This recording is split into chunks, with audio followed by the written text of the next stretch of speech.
So I'll start off by saying it's a great honor and a privilege to be invited to give the second memorial lecture for Girish Sant. I know him for a long time, and his untimely passing away was, from my perspective, an extraordinarily deep loss to India. And it's up to us, the living, to contribute to supporting and advancing the mission, which was so close to his heart. So I'm going to talk about innovating technologies for poorest 2 billion. And it's a lot more technical talk in terms of technology development for the people who are at the bottom of the economic pyramid globally than the kind of policy and analytical work, which I've also done, but I thought this would be a little more interesting and a slightly different spin in the series of lectures that you'll hear as this memorial lecture series goes forward. So the first caveat is the title of the talk says Innovating Technologies. But in the literature, innovating is about adopting an invention to make it to go to scale. Going to scale is a shorthand used in business language, which essentially says it must benefit maybe tens or hundreds of millions of individuals. Okay? So it's just a quick shorthand. It doesn't happen by efforts of individual charity. It often happens because there is some kind of business model which allows it to go to scale and has an impact that is vastly larger than simply doing something on the individual effort on a small scale basis, right? So in this space, the space of the poorest 2 billion people on the planet, of which India has about 400 million, we need both inventing and innovating, because the inventions that we are going to talk about have not been built yet. They have not been invented yet. So we need to work on the inventing side, but at the same time, we need to also bear in mind at the same time, what is it that will go to scale so that the invention has already built into the mind of the inventor or the inventing team, what are the parameters that are going to enable that invention to turn into an innovation that goes to scale. So time is limited. I want to start off by saying that in case whatever I say is unclear for something that requires a quick explanation, please raise your hand and we can clear it so that we are all together. So I would like this to be more of a dialogue and an interaction. If your questions require a longer discussion, then of course please wait until the end and we'll do it according to the plans that have been put forward in terms of your writing something, right? So short summary is, hey, when you go to school, you are taught in some or other department in a stovepipe something that is much closer to a single disciplinary discussion, and that is easy to solve textbook problems, which are single problems. The problems that we face in the real world are complex problems, which are knotted together with politics and economics and human behavior, along with technology and science. And that inevitably requires multiple disciplines to get to the point of solving the problems. And we need, therefore, to be in this space. Otherwise, the problems, if they were as simple as a textbook problem, would have been solved long ago. So part of the key, which you'll see in my explanation and illustration with one example, of what it takes to get to solve complex problems is ability to work across multiple disciplines. The approach in terms of what is it that we need to invent that could go to scale is that whatever we think of this new innovation or high impact invention has to be technically effective. And you would say that's so obvious, right? If you're trying to do something, it better be technically effective. Why are you doing it otherwise? The fact of the matter is the world is full of good meaning people who would promote inventions that do not do what they are supposed to do. Okay? There are water purifiers that do not purify water well enough for the middle class, but often people say, oh, they are good enough for the poor. There are so-called fuel-efficient stoves which are claimed to be fuel-efficient, but when they are tested in the field or they are tested by third-party laboratories, Their fuel efficiency is pathetically poor. I was witness to one of those when I visited Tadoba Tiger Reserve, Tadoba Andheri Tiger Reserve last year, and looked at stoves distributed by apparently the government of Maharashtra, which were brought to me saying, oh, look at this. And those stoves were a blemish on the engineering profession. Whosoever built that thing should have failed his or her exams before they even got out of college. I don't know, any idiot would tell you that's the wrong thing to distribute free. And of course it was not being used. And it's actually in the field, okay? It's distributed to the villagers around. So technically effective looks obvious on paper, but in reality is something you should take a hard look at. It's got to be robust. By that I mean it cannot be so delicately designed that it requires maybe 3 or 4 PhD students sitting around to make it work. It better work in a place that is unreliable power, it is dusty and dirty, maybe the village has only one Phillips screwdriver there, and the only level of formal education you'll find is somebody with a 4th grade education. And it still better work without any hassle, so it's got to be robust in that sense. It's got to be affordable at some level. You can't make it so expensive that it's not going to go to scale. It must be culturally acceptable. So you got to listen to the end users and make sure it fits. And lastly, it must fit a scalable business model. By that I don't always mean quote unquote business model, meaning somebody's got to make a dime on it all the time. As you'll see a particular example I'll give you, nobody makes a dime on the stoves that I will talk about.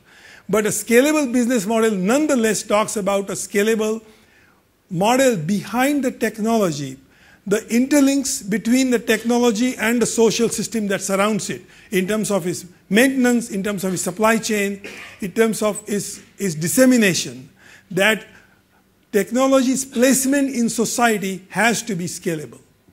Okay? So technology invention, even when you start, can't be about doing something that is one of a kind, that sits in your lab and works. And then you try to go around saying, who the hell is going to pay for this? That's not going to work either. So I'm going to again start by telling you the summary. My 6 take-home lessons about technical solutions to hard real-world problems. And then we'll give you one illustrative example. Okay? First lesson is, for sustained great work that will actually solve something in the real world, you have to love what you do. If you don't love what you do, you will not work at it hard enough and long enough. Okay? So look into your heart and see if this is what you really love. And if you do love doing that, then don't be embarrassed at working really hard. Because I grew up in India, I know there is this myth that really smart, really talented people have all their solutions in the back pocket. They never study for the exam until the last day. They open the book, go through the pages, and they stand first in the exam. Okay? That's great for people taking the exams. But if you want to change the world, the solution is you must work at least a half day every day. By that I mean 12-hour days. Okay? Have fun inventing. It's a mental game. It's okay, it's like solving a puzzle. So it's not kind of boring or dull. It's a lot of fun to do inventing and enjoy it. Learn everything about a subject relentlessly.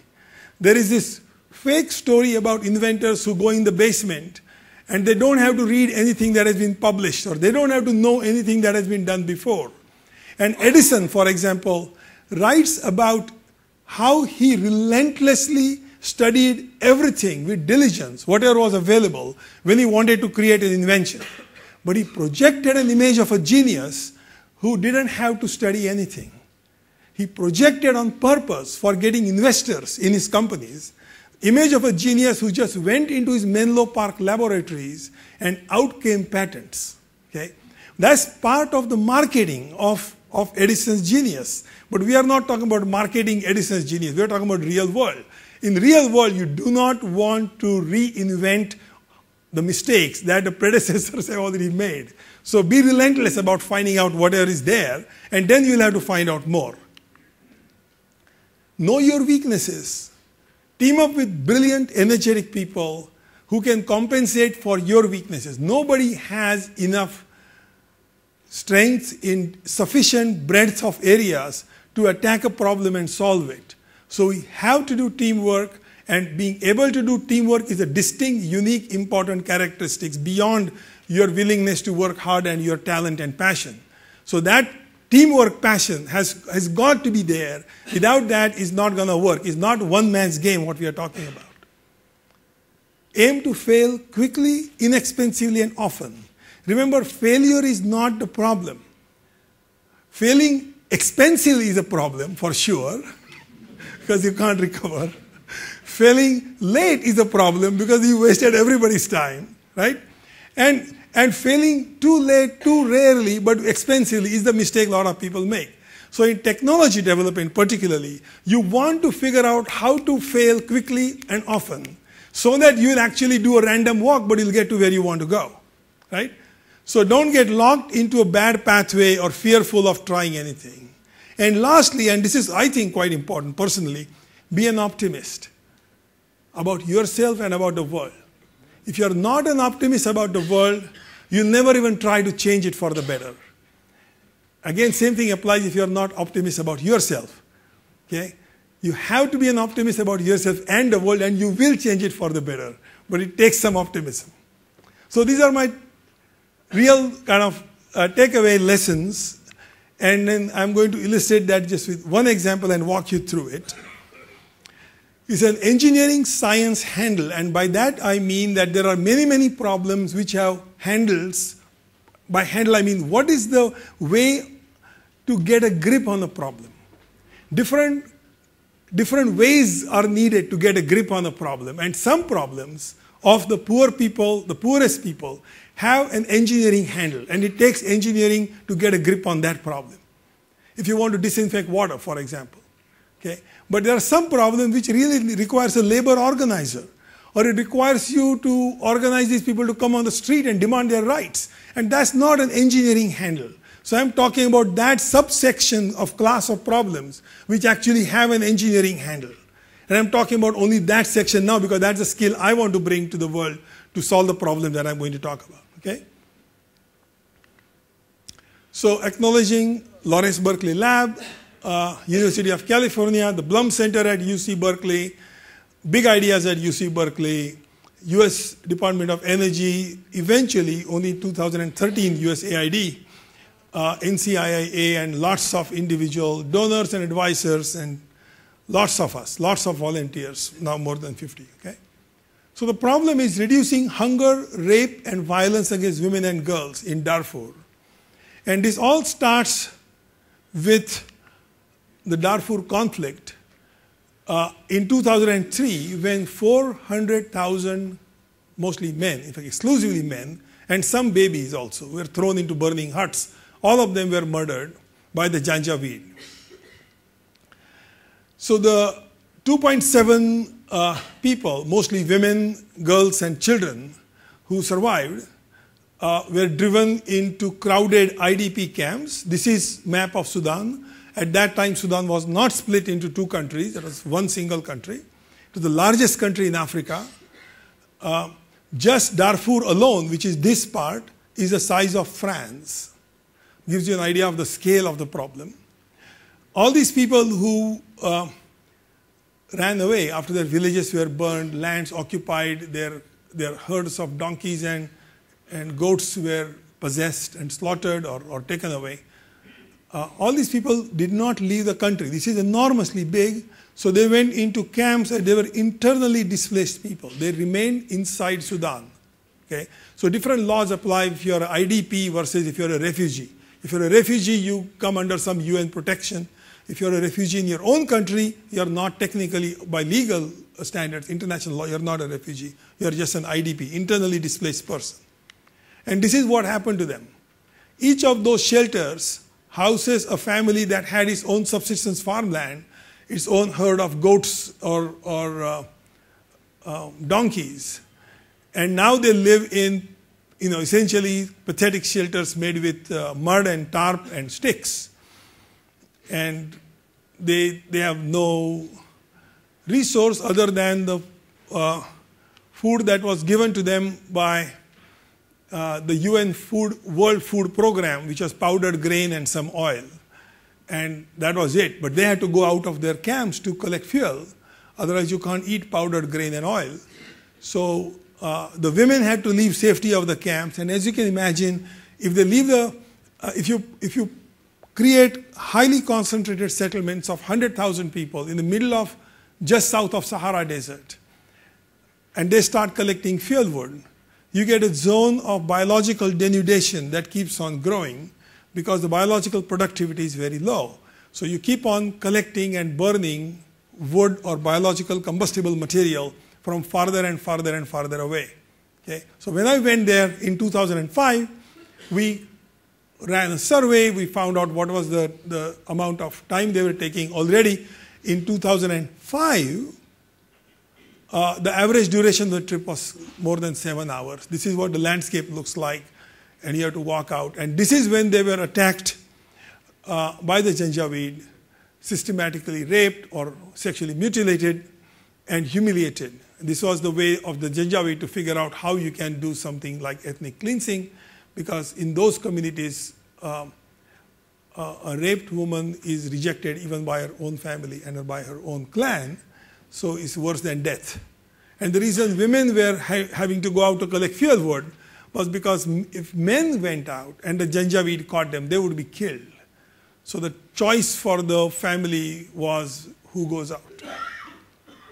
And here is a woman returning with a little kid on her back. And that's still a 7-hour trip in the horrible heat and dust of the desert, bringing back essentially sticks.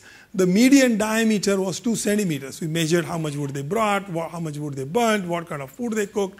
We did a whole lot of survey to figure out what is going on. And the reason I was there is because USAID said, can you not figure out how to create maybe compressed pellets of dried kitchen waste, sun-dried kitchen waste, so that they don't have to go out that often. Maybe then you can burn sun-dried kitchen waste in replacement of fuel wood.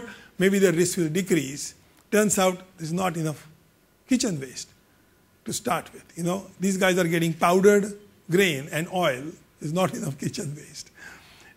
And I was teaching at that time in Stanford. It really bothered me that I didn't have a solution.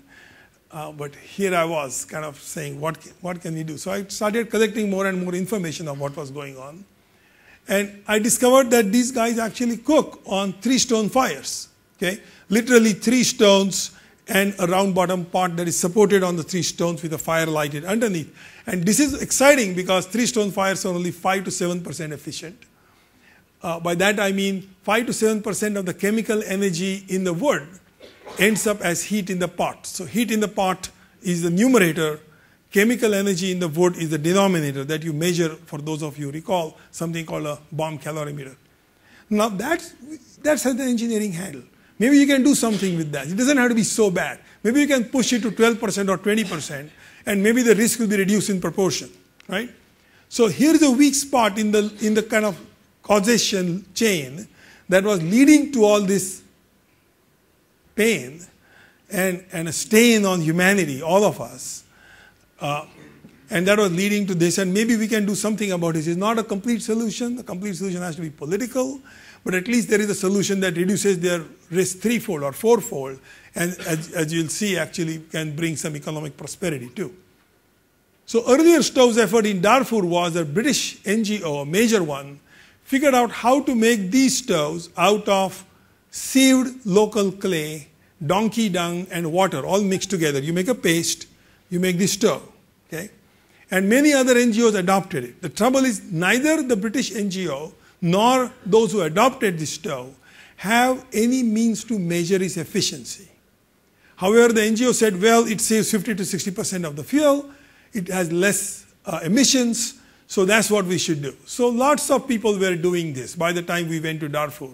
The materials cost was, direct cost was $2 US. Okay? It takes 3 days to build this, because once you build this stove, it has to be air dried, and only then you light it. And the 50 to 60% reduction, as well as the reduction in smoke, was not supported by data, and we measured it, and it indeed was no better than a 3-stone fire. Okay? It was actually worse, because as you can see, and I'll show you the next photograph, this has no way for fresh air to get in except through there, right? And so you essentially have a smoldering fire in your stove. So actually your combustion efficiency has dropped a lot. So what we found was, here is the sitting down here is one of those stoves, and you can see the blackening of the exterior surface. That's because smoke is pouring out from the fuel feeding hole here. Okay, this stove is being used to store garbage or useful plastic cans. This stove is turned upside down as a stool or bamboo, and this is how this whole thing was. The stove would last for about 6 months if you used it. And they were being built because women were being paid $1 to build a stove. Once the NGO stopped paying them $1 to build a stove, the women stopped coming. That was a clear signal that a stove wasn't very useful to them. It was one way to earn $1 over 3 days, build a stove. Okay? Bad idea. So I led a team to Darfur camps, collected data. None of the stoves were good enough. At that time, each family was using about $1 worth of fuel wood, and there is a price on it because those women who had just barely escaped rape or had somebody close to them who had encountered something like this would then actually buy fuel wood with some cash that they would raise by doing labor for the NGOs that were operating in the camps. So we had a price on it. So there's $1 worth of fuel wood, and we said this is not good enough. We got to build a stove ourselves. We ran side-by-side tests. Here is one of the Tara stoves made by Development Alternatives. Here is a 3-stone fire. We also tested a Priagni stove, which was developed in Orissa by Oreda. We tested a rocket stove that was developed by Aprovecho in Oregon. And we tested this mud stove, which was built by this British NGO. And we measured everything with a stopwatch, electronic balances, temperature gauges, on and on, okay? But without touching anything. So there are essentially local women cooking local food in local pots with local fuel. And we are just measuring and watching to find out what works and what doesn't. And here are Berkeley graduate students when we came back, 2006, building a better stove. And here is a fan. There is an anemometer which you may not be able to see. The anemometer is trying to simulate this crosswind that you get in Darfur all the time, which is blowing at the interface between the pot and the stove, and it's still better work, right? So we brought back their pot. We brought sample of their wood and found equivalent wood in Berkeley, and then we started. We know how much they cooked and what they cooked, so we simulated their cooking cycle, and this is how we got going. So we built a design which seemed to work much better, but we didn't know how to build it, how to make it actually. We were just doing hand-built research prototypes. But then if you don't know something, you got to work with people who actually know something more than you do. So we're working with Engineers Without Borders. They are professional chapters guys. So they know how to manufacture things, how to do metalworking, tools, quality control in the production process. They're professional people. So these are the guys who volunteered to help us out in designing or turning our design into something that was scalable, right? So now we are getting to the inventing part, but already thinking about the scalability part. And then we don't have capacity. We don't have boots on the ground. So we collaborated with Oxfam America, who have boots on the ground, and their Sudanese partners called SAG, or Sustainable Action Group. And then in 2008, before we tied up with Oxfam, we identified a small industrial partner near Mumbai who would actually punch out knockdown flat kits, IKEA style, for those of you who know how these kits come, which would then be on the industrial scale. So we look for reliability, competitive cost, quality, knowledge, and serious passion, but we didn't want them to invest money. We would cover their costs. That was very good. And then how do you deliver stoves in a risky war-torn region, which is a really dangerous place to visit? So we make these flat kits or knockdown kits in India, near Mumbai, Dahisar. We get them shipped to SAG in Darfur by the sea, then by truck. Then we set up a workshop in Darfur that actually builds a stove. Then we train women in the camps for using the stoves. Okay? So here is what a stove looks like. Notice all edges are straight because you don't want electrical powered roller. You just want a single hand powered metal, what is called a metal brake, to give sharp, simple edges. It's riveted. There is stainless steel fire screen inside. This is all mild steel. This is cast iron.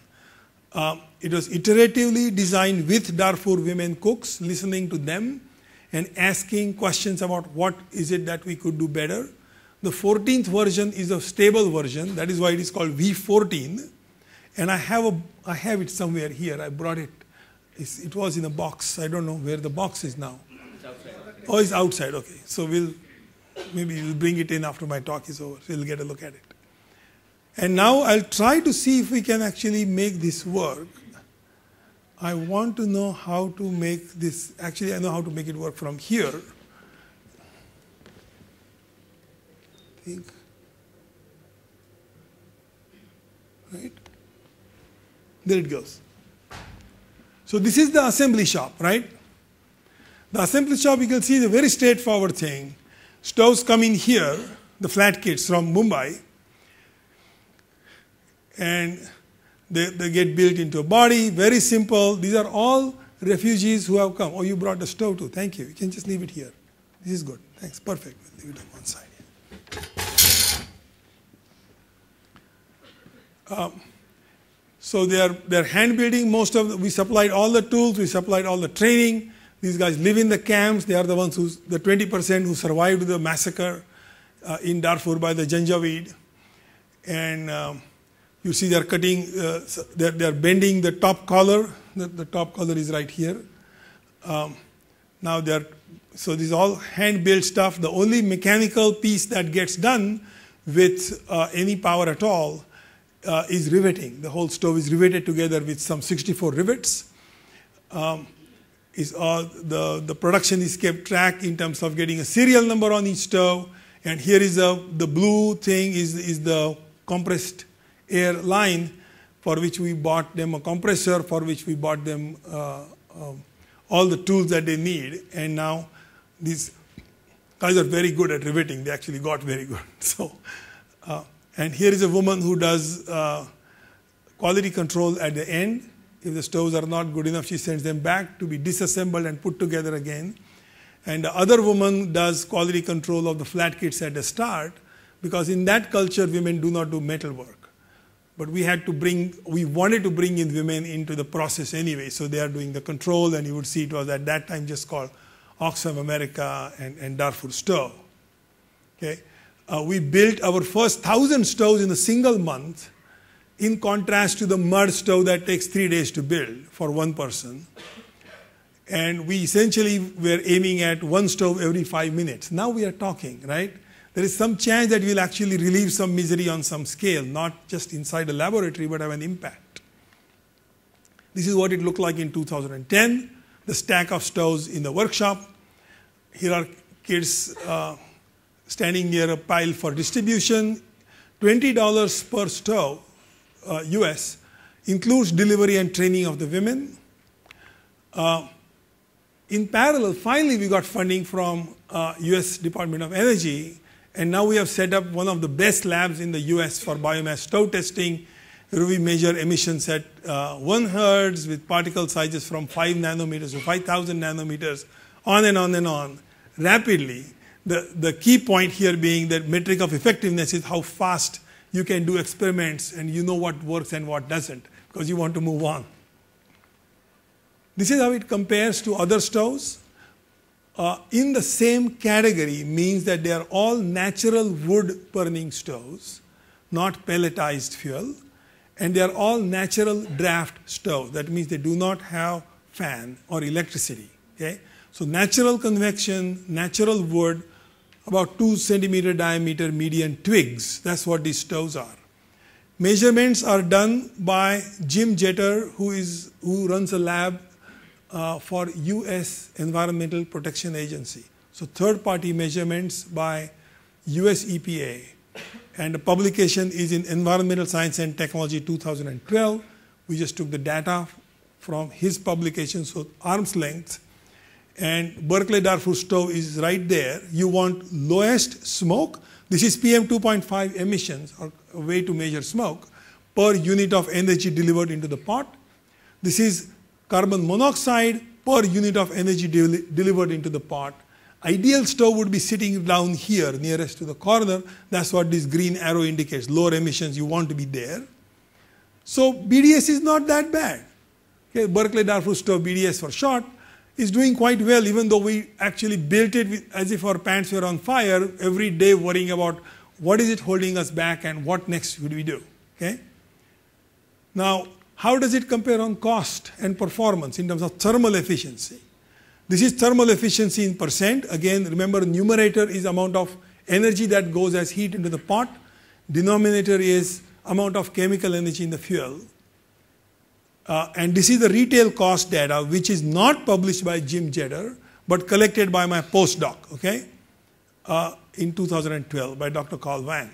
So we are up there. Ideally, the higher you go in this direction, you have higher efficiency and lower cost.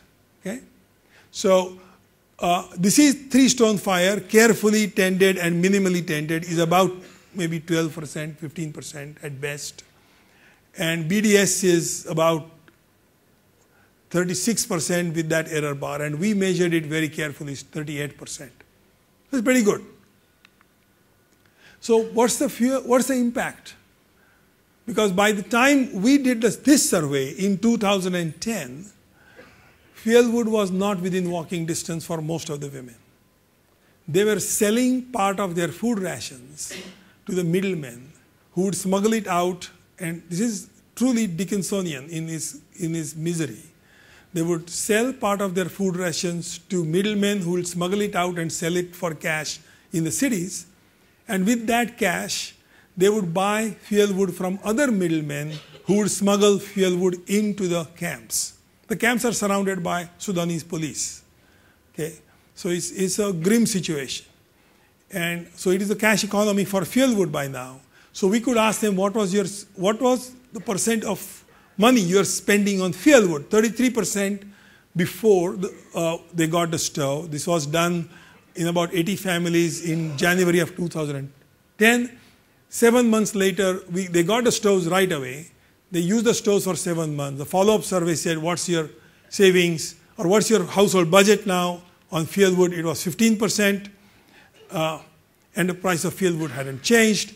So it saves about $345 per year in the pocket of those women. This is what a typical scene looks like if you went there. This is the Berkeley-Darfur stove. Of course, much more grimy and dirty than this one, but that's because it's in use. And here is the data in terms of data points, 82. Average savings are 95 cents per day. Standard deviation is 61 cents. So this is the data. Okay?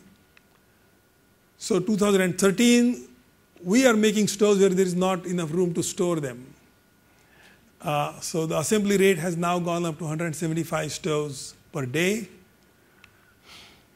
And then we wanted to know, are people actually using the stoves because we are giving them away free? Because my personal take is never ever give it away free. At least get them to pay 5%, so you really know it matters. Our first test was when we gave the stoves away free, we asked them that if you want to buy the stoves, you have to buy them for 5 times the price of scrap metal, equivalent. This stove was worth whatever, $1 or $2 in scrap metal. So we said you can buy it for $5. And they bought it all. All 50 women on the first trial bought the stove for $5. But Oxfam America's workers on the ground still insist on giving the stoves away free. So I'll candid with you. Oxfam America's Boston head office agrees with us not to give away stoves for free. Oxfam America's on the ground worker says, no, you cannot do this. We have to give them away free. They are refugees. So the stoves are still being given away free. We raise the funds for them. So then the challenge to us is, if they receive it free, are they just doing it for looking nice to us? Are they using it? Okay? How intensely are they using it? How many times a day? And what can we learn from real data? So we got these data loggers called stove use monitors. It's a short term for them, spring-loaded into these holders, and these holders then fit on the outside of these stoves. And we again gave those away to women, and then we logged the data, we collected the data, and here is the data. Okay, this is going to be complex presentation of lots of data very quickly, but I want to kind of introduce to you what it's going to look like. In the IDP camps, you have people who come from different burnt-out villages and massacred communities, and they hang together. Okay? So when they hang together, here are the names of the villages that they came out of. And these are the individual families who are going to get the stoves. When they have a stove which is going to be received but they have not gotten it yet, or they have returned the stove to us, it looks like an empty spot. When the stove is actually in use, it's going to show up as a flame. Eventually, when it's not being used, but it's not really used enough, it's going to show as a gray spot because it's low average use. And it's otherwise going to show up as an orange spot if it is actually heavy average use. So you're going to see this clock run forward. This is the clock starting at 20 hours on 7th month, 28th day of 2013. And this clock will rotate. This is night time, which is moon. When it rotates, sun will come up and moon will come up, and you'll get to see how the clock runs and how people pulse their cook stove use. Is a one way to grasp what's happening in the field. Okay? I hope this runs this time too.